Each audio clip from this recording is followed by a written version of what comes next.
What I know about Dave Thomas is that he was friends with Cousin Lee and he was friends with Uncle Harley. And he was an apprentice of Uncle Harley's. He did come up with the idea of putting his faces on the bucket. There's a documentary about it. I have uploaded it. It's in the playlist of KFC Lore.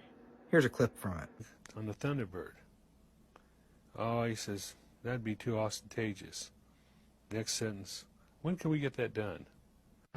Dave would have a hand in developing the buckets and spinning signs that made the Colonel's kindly smile hard to get away from. He came up and helped Uncle Harley market his face. He was approached and sold very poor franchises. The Colonel and Phil Klaus, Dave's boss, had 4 Kentucky Fried Chicken stores in Columbus, Ohio that were failing, and they were looking for someone to throw with the problem.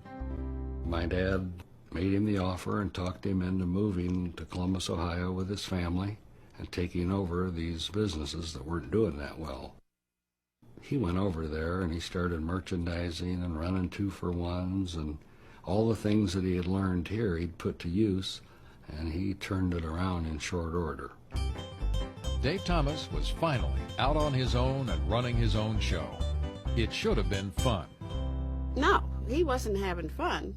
No, he wasn't doing much of anything except going to the stores and, and working. And it was work. I mean, back then, it wasn't just mental, it was physical labor. He was cooking. I mean, he'd come home at night smelling like grease. Fried chicken and grease. No, there was no party time.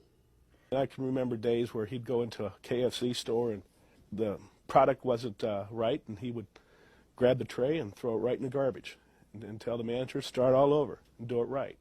If you can't do it right, don't do it at all. And the little redhead was Melinda Lou. And everybody called her Winda. Not Wendy, Winda. I don't know, I just looked at her and said, I'm going to call it Wendy's Old-Fashioned Hamburgers. And work was great. The chicken was going out, and the praise and the money were coming in just as fast.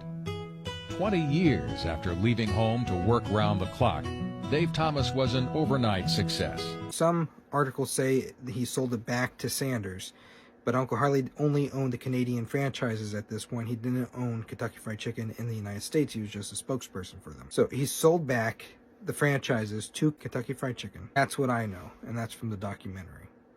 Now, with a chance to make a fortune, he sold his stores back to Kentucky Fried Chicken in 1967 and made several $1 million. His new financial independence would let him provide for his family beyond anything he'd even dreamed of as a child.